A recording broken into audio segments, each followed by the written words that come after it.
Hello and welcome to Beyond the Donation. I am your host, Matt Bitsagai, and I am excited to be joined today by Emily Taylor with Teeny Big. Emily works with nonprofits to guide them through pivotal decisions, propelling them from indecision to intentional growth. Emily, thanks for joining us today. Yeah, it's great to be here, Matt. If before we jump in, we're going to talk a lot today just about nonprofit executive leadership and decision making. But before we get into that, why don't you just take a moment and tell our listeners a little bit about yourself and a little bit about your background?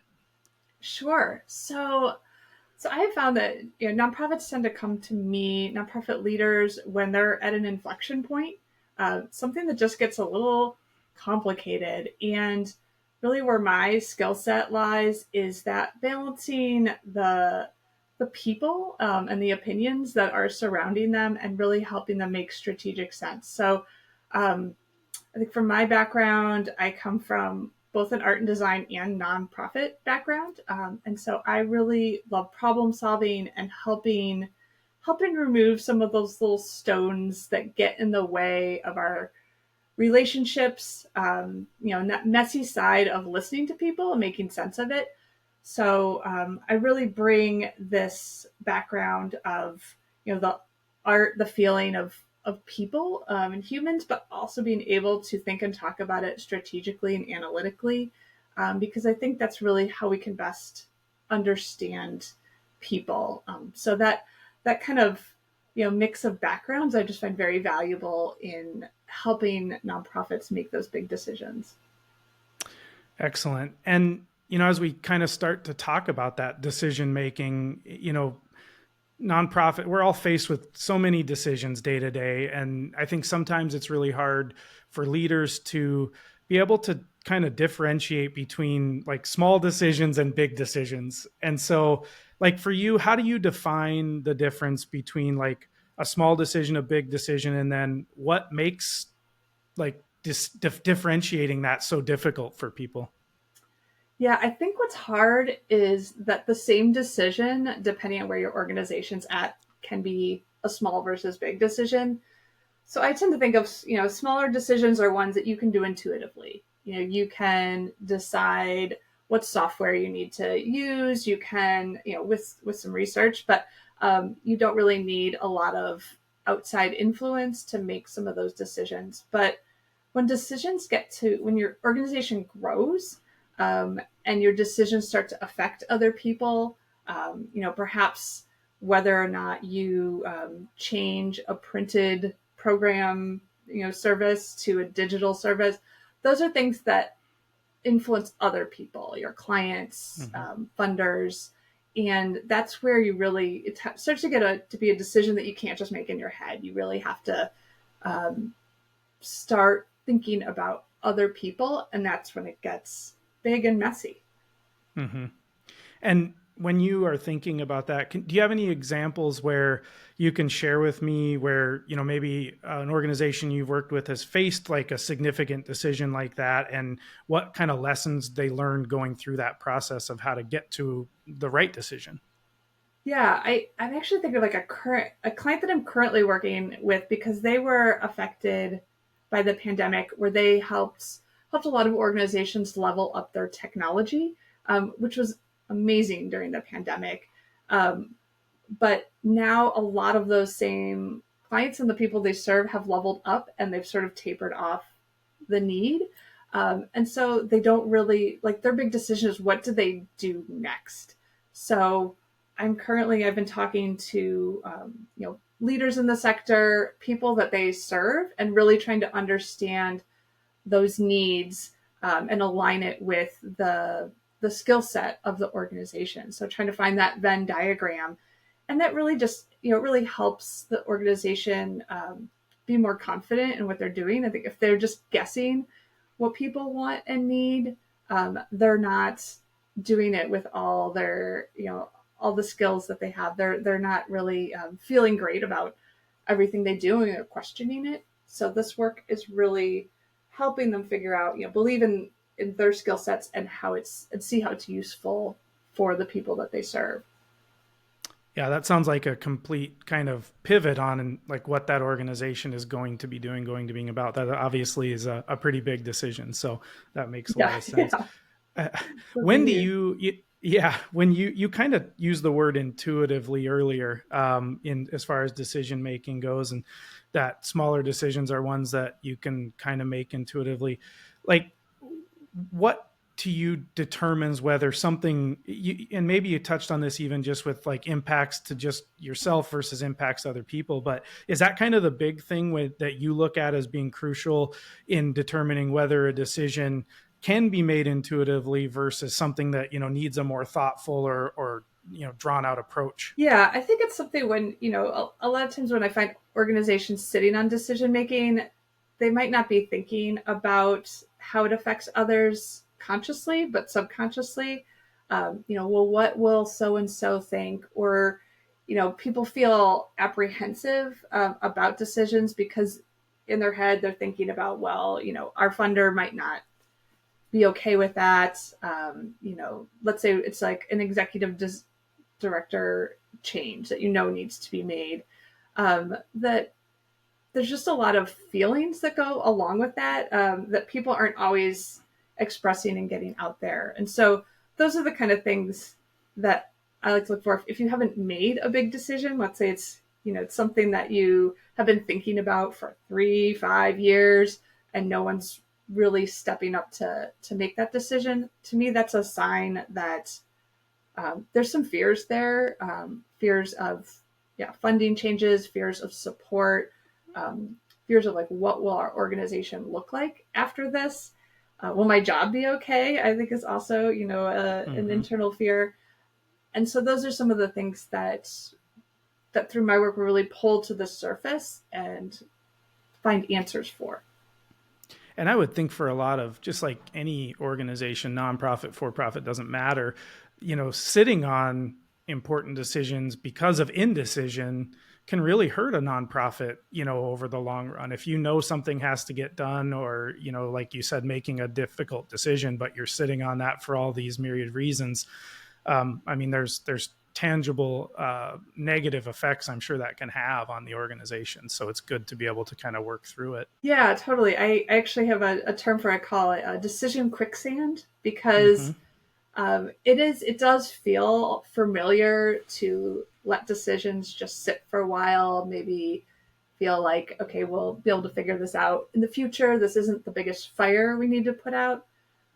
But if your organization's at an inflection point and they have to make a decision, a big decision like leadership change or, um, you know, like I said, stopping maybe an expensive print marketing campaign that you might move digital, those kind of things that you could be saving money over time over those things. You could be making those changes today, and rather than compounding those costs now, rather than just being not being able to make that growth that you could with the change. Those are all wasted dollars, and so Yep. it's definitely you want to be. I love being efficient, and so you want to be take the time to make your decision, but also not take so much time that you lose all that value you could have by making it. Yeah, that makes a lot of sense. So let's talk about some actionable things that listeners might be able to, nonprofit leaders that are listening might be able to use, or tips that they can use to help them break down a big decision that they might be facing and be able to move forward confidently. Do you have anything that's like actionable that people can kind of take from this? Yeah, I usually take leaders through three major steps, and the first one is really assessing the situation. Why are you afraid of making the decision?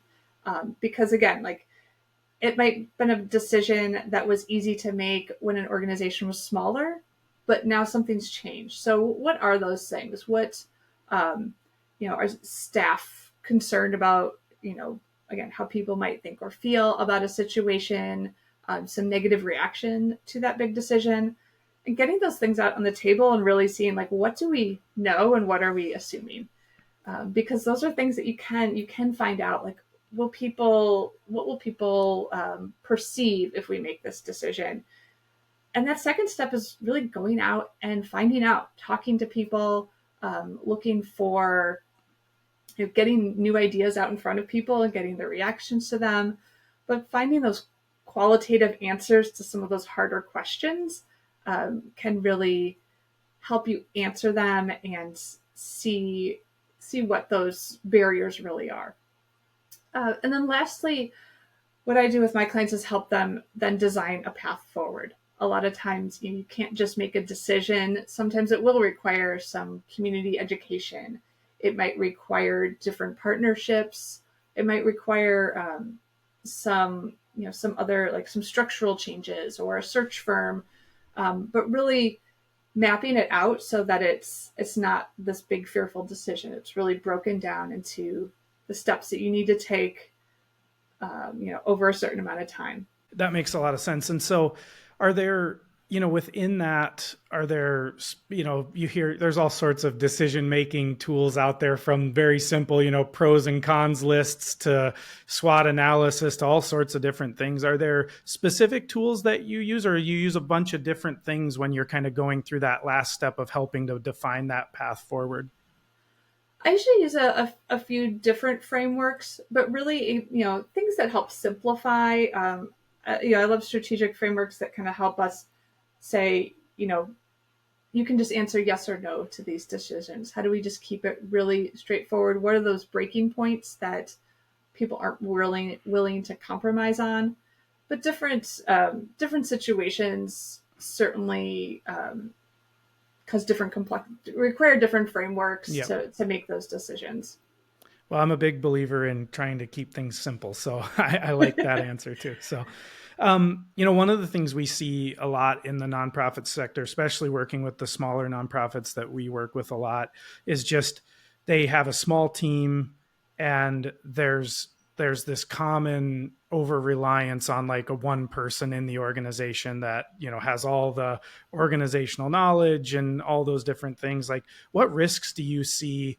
Well, first of all, do you see that as well? And then, what kind of risks do you see that an organization has when they do have that over reliance on just like a single person or a couple of people? Yeah, I actually find almost all my clients are in that pre C-suite situation Okay. where they've really relied heavily on one person's magic, I'll say, Mm-hmm. and it is. And there's some CEOs and executive directors out there just doing amazing things. Really, um, so focused on a mission and just making what appears to be magic for organizations and really growing those organizations. But what happens is I see is that you grow your organization to a point where you no longer can, that organization can't be as reliant on you as they were in the past. You can't be everywhere at once. You can't make every decision. And what starts to happen, I've seen, for instance, a client of mine grew hugely out of the George Floyd movement and Mm-hmm. the push on equity, which was really aligned with their mission. But the CEO was really seen as the organization. And so as they expanded, as they started to just double their staff and hire, that staff couldn't get their work done because they couldn't go into a meeting and have that whether it was a government official or a partner, trust that they would go back and like take that discussion to heart to make those decisions that they talked about, because they knew that the CEO was really going to influence everything. And so it started to get where, she couldn't be at every every speaking engagement they had.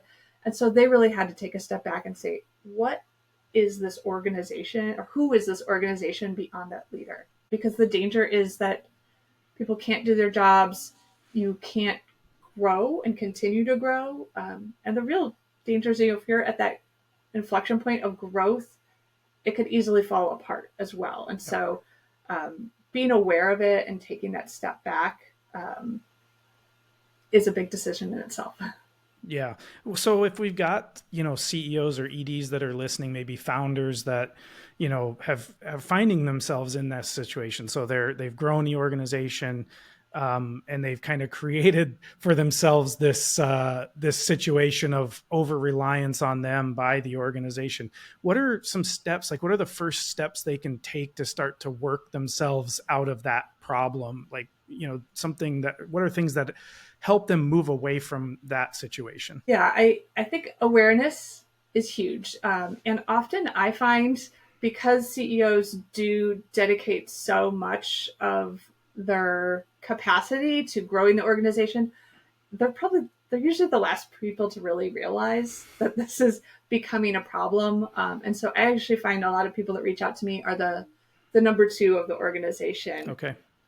and they just start to see where things might be, balls might be dropping, where things might be unraveling a little sooner. Mm-hmm. So trusting the people around you, and see if they start to see that your capacity has hit a ceiling, listen to them, and really try to be aware that you are not your organization as much Yep. as dedication, and love and heart that you put into it. Because if your organization is going to grow and continue to impact the people that you serve, it needs to be more than one person.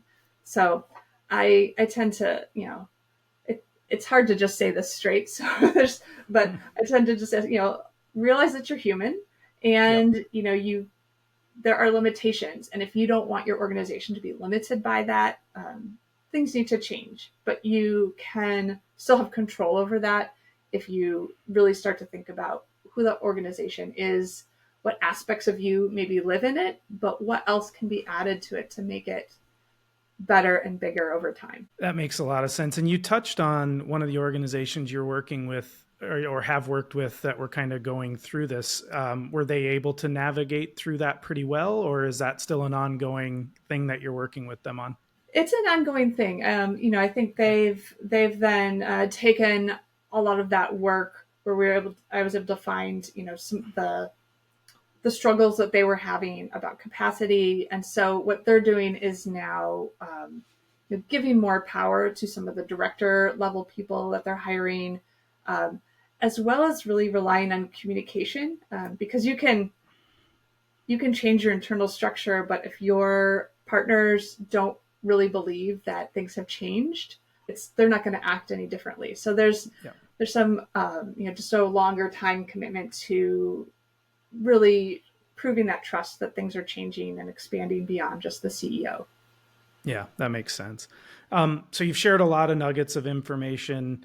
If you could, just offer up one piece of advice to nonprofit executive directors or CEOs, what would that piece of advice be? I would say to really know your organization and give it an identity, because sometimes even if you don't see yourself as the face of the organization, other people might. And so if you can start to think about the organization as a brand, as a way it makes decisions, um, then that can start to reflect in everything that you do, whether it's your marketing communication, how you fill positions that are empty, or leadership that needs to change. Those things can start to help you see your organization as, again, not a human with limitations, but as this really um, you know expansive entity that can Mm-hmm. do all those big visions and fulfill the mission that you have. Yeah, that's excellent. Emily, a lot of really good information. If our listeners want to learn more about you or connect with you, like, where can they find you online? What's the best way for them to reach out to you or to connect with you? Sure. I am a big LinkedIn lover. So Okay. finding, Emily Taylor on LinkedIn, I'll be sure to get you that link, is really the best way to just get tips and sort of, you know, think about some of the things that I've been talking about. I like to share a lot about stories of my clients, and, new ways of thinking about listening to your community and how it can really help your organization. But you can also find me at teenybig.com. Okay, great. We'll make sure to put those in our show notes. Thank you so much for joining me today. I really appreciate your time and your expertise. If you guys want to dive deeper into our topics today, make sure to check out our website at www.donordoc.com. Also, check out Emily's website and connect with her on LinkedIn. A lot of additional resources, recommended blogs, exclusive content, and it's all going to help your nonprofit thrive. So make sure to check that out. Emily, thank you again for taking the time and for sharing your knowledge and your expertise with us and with our listeners. Yeah, great talking to you, Matt.